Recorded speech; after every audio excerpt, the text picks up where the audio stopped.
Hello students. आज हम लोग एक पहले हमने एक कार्बन का जो इम्पोर्टेंट कंपाउंड्स था, हम क्या पढ़ रहे थे? कार्बन कंपाउंड्स पढ़ रहे थे। तो कार्बन कंपाउंड्स में ये चूंकि इम्पोर्टेंट है, इसलिए इसमें पहले हमने एथेनॉल के बारे में पढ़ा था। एथेनॉल, ऑल क्या है? OH सीरीज वाला है, इसलिए एथ क्या होता है? दो। एथ का मतलब दो हो गया, दो कार्बन होते हैं, तो इसका मतलब CH3CH2OH। ऑल का फंक्शनल ग्रुप OH होता है। तो इस तरह से इसके बारे में हमने पढ़ लिया था कि एथेनॉल क्या होता है। मेनली एल्कोहल होता है, जो कि हम मेडिसिन में और कई जगहों पे यूज करते हैं। अब हम पढ़ेंगे कि दूसरा पढ़ेंगे। दूसरा क्या है? Ethanoic acid. Ethanoic acid. अब एथेनोइक एसिड है, तो इसमें क्या है? Functional group oic acid. तो जब ओइक एसिड फंक्शनल ग्रुप आ जाता है, तो इसका ओइक एसिड का क्या होता है? हमारे पास जो फंक्शनल ग्रुप होता है, इसका क्या फार्मूला होता है? COOH। और यहाँ पे क्या है? एथ लगा है। एथ का मतलब दो कार्बन, इसका मतलब कि एक कार्बन ये हो गया, एक कार्बन इसके बाद और होगा, तो ये दो कार्बन हो गया, एथ पूरा हो गया। नोइक एसिड बनाना है और कार्बन की क्या करनी है? जो चारों तरफ से हमें इसे इसके जो बाहरी सेल में ऐड करने हैं हमें। तो यहाँ पे कितने हो गए? 2 4 6 8। यहाँ 2 4 6 8, इसका मतलब यहाँ पे हाइड्रोजन नहीं आएगा। तो इस तरह से इसका स्ट्रक्चर बन गया। अब इसको हम पूरा फुल ऐसे लिखें, CH3COOH। तो इसको CH3COOH भी लिख सकते हैं। तो इसको जो है एसिटिक एसिड बोला जाता है। इसको क्या बोला जाता है? Acetic acid. तो एसिटिक एसिड इसको बोलेंगे। और इसके बाद हम क्या देखेंगे कि ये जो होता है, ओइक एसिड भी बोलते हैं इसको। और इसको क्या बोलते हैं? ये कौन सा ग्रुप आता है? Carboxylic acid. ये कौन सा फंक्शनल ग्रुप था? Carboxylic acid. कार्बोक्जिलिक एसिड को नामकरण के लिए क्या डालते थे? Oic acid. तो ये कौन सा फंक्शनल ग्रुप हो गया? Carboxylic acid. और इसका जब हम नामकरण करते थे, नॉमेनक्लेचर, तो एथ प्रोप ब्यूट के किसी के साथ जो है ओइक एसिड लगा देते थे। तो इस तरह से ये एथोनोइक एसिड हो गया। इसी को एसिटिक एसिड भी बोलते हैं। अब हम इसमें देखेंगे कि एथोनोइक एसिड का क्या और फंक्शन है और क्या काम करता है। अब देखेंगे कि जो एसिटिक एसिड है, चाहे इसको हम एथेनोइक एसिड कर दे, दोनों एक ही चीज़ है। तो जो एसिटिक एसिड है या एथेनोइक एसिड है, यह जो है, इसका हम यदि मेल्टिंग पॉइंट देखें, यदि हम प्योर एसिटिक एसिड ले लें, तो इसका मेल्टिंग पॉइंट क्या उतना होता है? 290 केल्विन होता है। 290 केल्विन का मतलब यदि इसमें से हम 273 घटा दें, 290 माइनस 273, तो ये कितने हो जाएगा? On centigrade. इसका मतलब 10 3 7 और 8 7 1, 17 डिग्री सेंटीग्रेड। इसका मेल्टिंग पॉइंट बहुत कम दिख रहा है। तो इसका मतलब ये होता है कि जब जाड़े का समय आता है, विंटर सीजन आता है, तो विंटर सीजन में क्या हो जाता है? ये फ्रीज हो जाता है। विंटर सीजन में फ्रीज होने के कारण इसको क्या बोलते हैं? Glacial acid. इसका क्या नाम बोल देते हैं फ्रीज होने के कारण? Glacial acetic acid. Glacial acetic acid क्यों बोलते हैं? क्योंकि जाड़े के दिनों में क्या हो जाता है? फ्रीज। और ग्लेशियल का मतलब क्या होता है? ठंडा, ज़्यादा ठंडा, इसलिए फ्रीज हो जाता है। इसलिए इसको ग्लेशियल एसिटिक एसिड भी बोला जाता है। तो यदि ग्लेशियल एसिटिक एसिड पूछा जाए, या एसिटिक एसिड पूछा जाए, या एथेनोइक एसिड पूछा जाए, तो ये तीनों क्या है? एक ही चीज़ है। ये अलग अलग केवल इनके नाम है। तो अब हम देखेंगे कि हमारे इनका यूज क्या होता है, इनके रिएक्शन क्या होते हैं। तो हम विनेगर का बहुत ज़्यादा यूज करते हैं। हमारे पास विनेगर होता है, तो विनेगर का यूज हम कहाँ करते हैं इसको देखते हैं। और विनेगर बनता कैसे है इथेनोइक एसिड से। तो इथेनोइक एसिड का फार्मूला क्या हो गया CH3COOH, एसिटिक एसिड या इथेनोइक एसिड। एथ क्यों बोलते हैं, इसमें 2 कार्बन हो गए। अब इसके बाद देखेंगे कि यदि हम इसका 1% वाटर में मिला देते हैं तो उसको विनेगर बोलते हैं। जैसे कि हम यदि 5 से 8% या इतना ग्राम यदि हम ले लेते हैं CH3COOH, और इसमें यदि मान लेते हैं 5 ग्राम लेंगे तो 95 ग्राम ले लें वाटर। इन दोनों को मिक्स कर देंगे यानी कि 95 ग्राम H2O और 5 ग्राम A, तो 5 ग्राम और 95 ग्राम, तो यानी 5% हो गया, यानी कि 100, तो 5 ग्राम और 95 ग्राम, यानी कि पूरे 100 ml, यदि पूरा कितना है 100 है, 100 में कितना है 5 है, तो 5% हो गया। तो 5% यदि हम इसको मिला देते हैं वाटर में तो इसको क्या बोलते हैं विनेगर बोलते हैं। इसको क्या बोलते हैं, इसको मिला दे दोनों को तो इसको बोलेंगे विनेगर। विनेगर का यूज कहाँ करते हैं,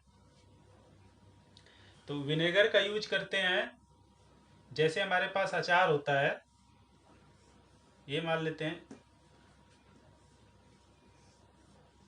ये मान ले अचार है, इसमें अचार है तो इसमें क्या करते हैं हम विनेगर को मिलाते हैं।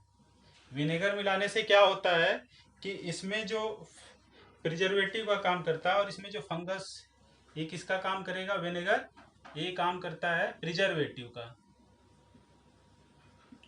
प्रिजर्वेटिव का काम करने से जो भी फंगस है या जो बैक्टीरिया है हमारे अचार में नहीं लगते और अचार क्या हो जाता है सुरक्षित हो जाता है। तो इसलिए इसका यूज हम करते हैं प्रिजर्वेटिव के रूप में करते हैं।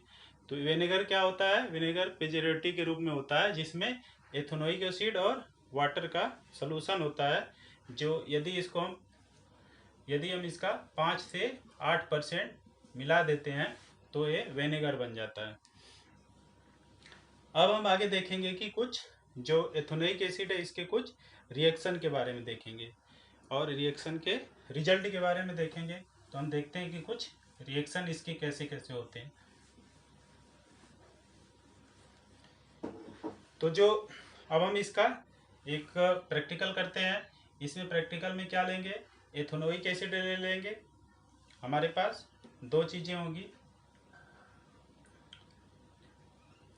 एक हम ट्यूब ले लेते हैं, इस ट्यूब को एक गिलास में रख देंगे, बीकर में रख देंगे,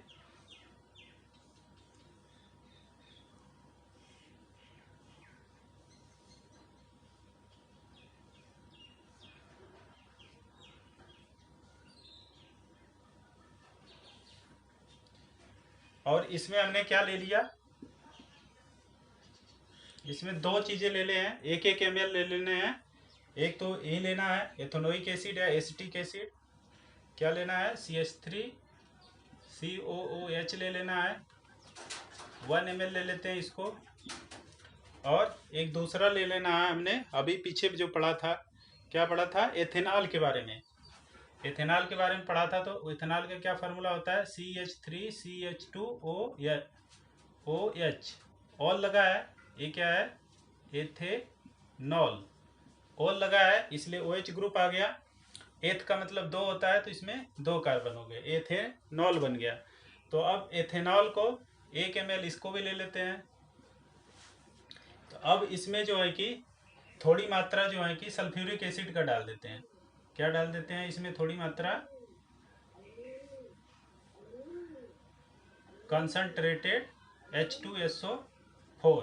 तो कंसंट्रेटेड H2SO4 यहाँ पे क्या काम करेगा, एक तरह से ये केवल ये रिएक्शन को तेज या कम करेगा, इसका पार्टिसिपेशन नहीं होता। इसको क्या बोलते थे हम लोग, कैटलिस्ट बोलते थे। तो एज ए कैटलिस्ट काम करेगा ये। अब हम इसमें क्या देखेंगे कि इसका और इसका हमें रिएक्शन देखना है। इसको क्या करेंगे हीट देंगे, इसको एक जाली पे रख लेंगे।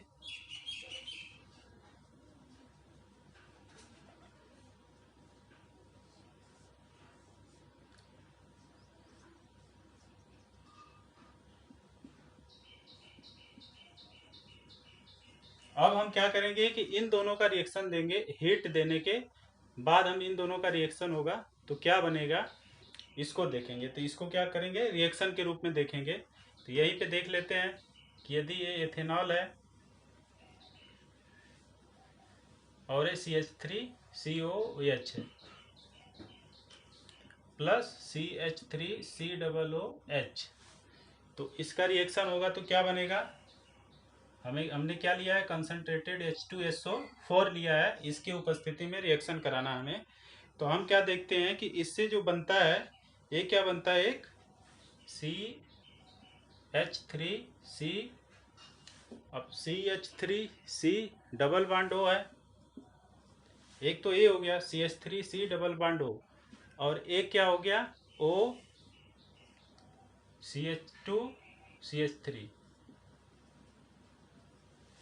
ये इसको बोलते हैं एस्टर बोलते हैं।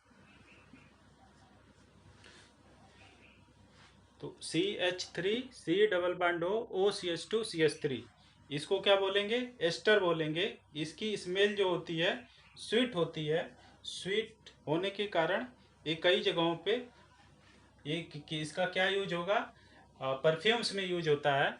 और क्योंकि एस्टर बनने के कारण जो है कि इस रिएक्शन को भी क्या बोलते हैं, एस्टरिफिकेशन रिएक्शन। इस रिएक्शन को क्या बोलते हैं, एस्टर तैयार हुआ इसलिए एस्टरिफिकेशन रिएक्शन, इसको एस्टरिफिकेशन रिएक्शन बोलते हैं। और क्या बोलते हैं कि एस्टर तैयार होता है, और एस्टर का यूज कहाँ करते हैं, परफ्यूम्स में यूज करेंगे।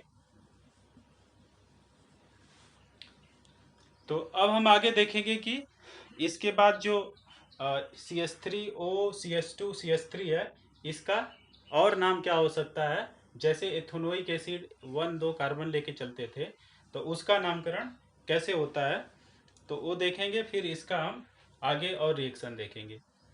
तो हमने क्या लिया, ये क्या था, OH है, ये एल्कोहल है, और क्या है हमारे पास ये एसिड है। तो हमने देखा कि एल्कोहल और एसिड का जब रिएक्शन होता है, जिसमें कि ये इनका और इनका रिएक्शन होता है, तो हमारे पास एस्टर बनता है। अब हम देखेंगे कि इसका नाम और कैसे रखते हैं।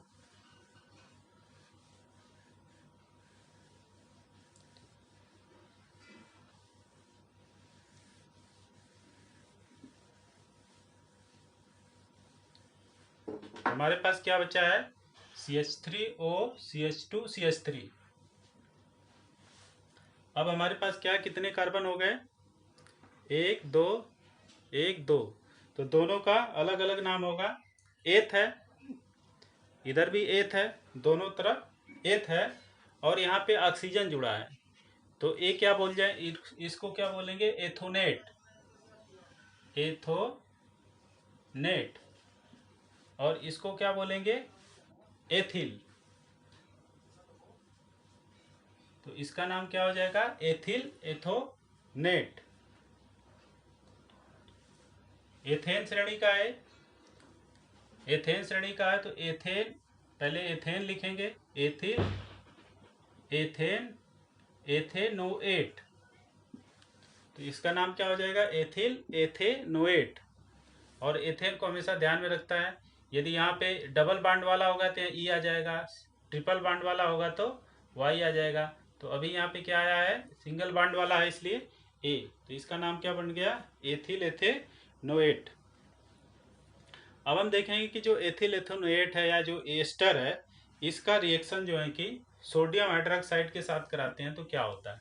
सोडियम हाइड्रोक्साइड क्या है, बेस है, एक्वस बेस के साथ हम इसका रिएक्शन कराते हैं तो क्या बनता है, CH3C double bond O CH2CH3 plus NaOH। ये क्या है, एक्वस है, सोल्यूशन होता है, एक्वस मतलब सोल्यूशन हो गया ये। अब इसका हम रिएक्शन कराएंगे तो हमें क्या मिलेगा, तो हमें एक तो मिलेगा Na प्लस OH माइनस है, तो OH माइनस कहीं और जाएगा, Na प्लस कहीं और जुड़ेगा। तो अब हम देखेंगे कि इधर क्या होता है। CH3, पहले OH को जोड़ देते हैं, CH3 CH2 OH। ये जैसे पहले एल्कोहल से रिएक्शन हुआ था तो एस्टर बना था, जैसे हम एक्वस NaOH से रिएक्शन करवाते हैं सोडियम हाइड्रोक्साइड से, तो ये पहले बन जाता है एथेनॉल, पहले वाला एथेनॉल बन जाता है। और इसके साथ ही साथ हमें क्या मिल जाएगा, सोडियम का A मिल जाएगा। सोडियम कार्बोक्सिलिक एसिड ये ग्रुप ही है। तो अब क्या CH3 COO, CH3 COO, और क्या है हमारे पास Na। CH3COO क्या होता है, A माइनस होता है, Na प्लस होता है। तो CH3COO के साथ Na जुड़ गया, तो ये क्या हो गया, ये सोडियम साल्ट हो गया कार्बोक्सिलिक एसिड का। सोडियम, इसका क्या बोलेंगे, सोडियम साल्ट ऑफ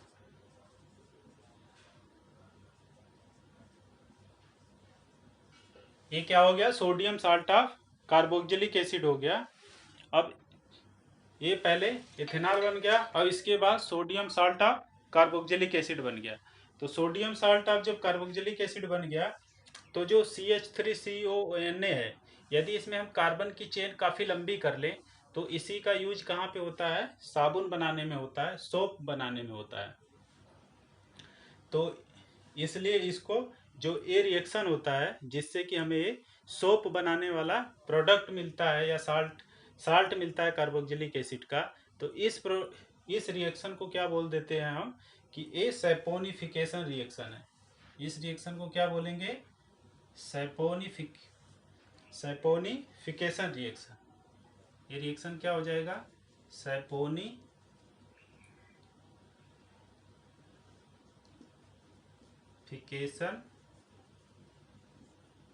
रिएक्शन। क्यों सैपोनिफिकेशन कैसे क्या हो जाते हैं, क्योंकि इसको सोप बनाने के काम में आता है। ये केस में यूज होता है for the purpose of soap making. तो इसलिए इसको क्या बोलते हैं, रिएक्शन को सैपोनिफिकेशन रिएक्शन बोलते हैं। अब सोप वाला एक इसको अलग से टॉपिक देखेंगे कि सोप में कौन सी कार्बन की लंबी चेन जाती है, उसका क्या नाम है, और जिससे कि हमें डायरेक्ट सोप बनता है। अब हम पहले इसमें देख लेते हैं कि कुछ की, जैसे कि हम क्या पढ़ रहे हैं, एथेनोइक एसिड। एथेनोइक एसिड क्या है, CH3COOH, एथ हो गया, ओइक एसिड हो गया। तो CH3COOH है, तो इसके जो है कि इसके कार्बोनेट और बाइकार्बोनेट के साथ क्या रिएक्शन होते हैं, इसके बाद हम सोप वाला चैप्टर अलग से, सोप के बाद डिटर्जेंट भी देखेंगे, सोप और डिटर्जेंट वाला अलग से चैप्टर देखेंगे। तो अब इसमें हम एक साथ ही देख लेते हैं कि जो एथेनोइक एसिड है इसका रिएक्शन जो है किसके साथ, जो सोडियम का कार्बोनेट है और सोडियम का बाइकार्बोनेट है उसके साथ क्या रिएक्शन होता है।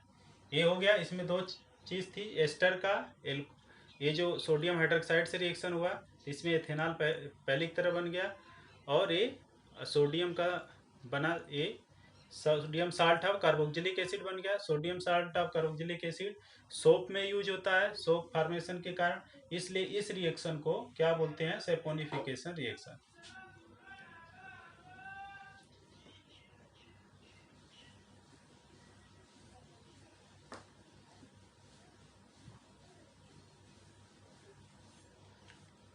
इसका नामकरण और बाकी चीज़ें आगे सोप वाले में देखेंगे।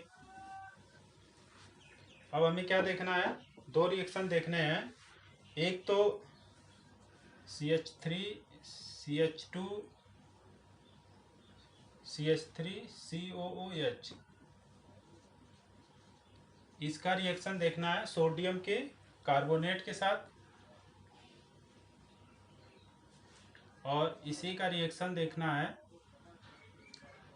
सोडियम का सोडियम हाइड्रोजन कार्बोनेट या सोडियम बाइकार्बोनेट, इसके साथ रिएक्शन देखना है।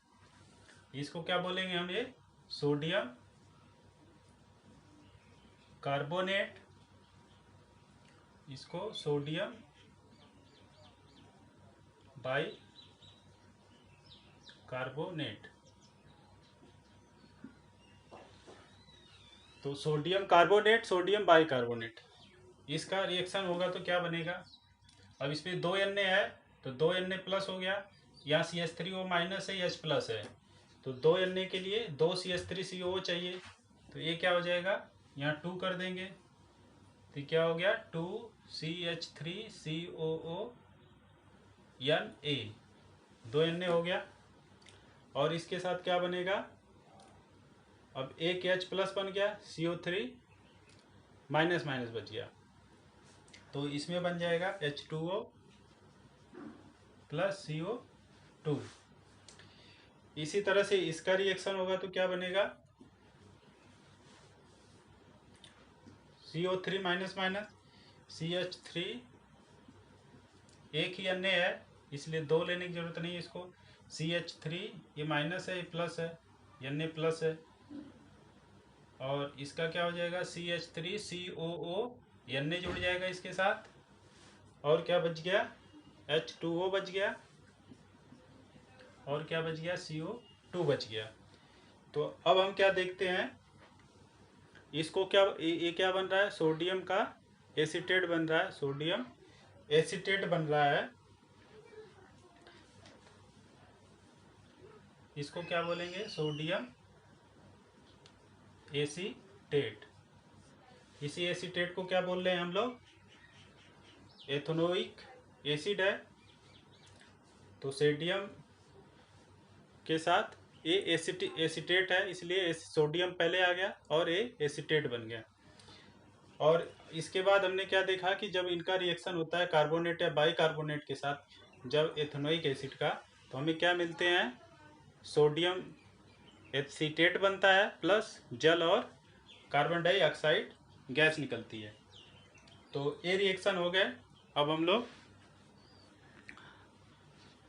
अगले वीडियो में देखेंगे कि सोप और डिटर्जेंट क्या होते हैं, वो कैसे काम करते हैं। तो सोप सैपोनिफिकेशन रिएक्शन और डिटेल में देखेंगे इस वीडियो में। बस यहीं तक, थैंक यू।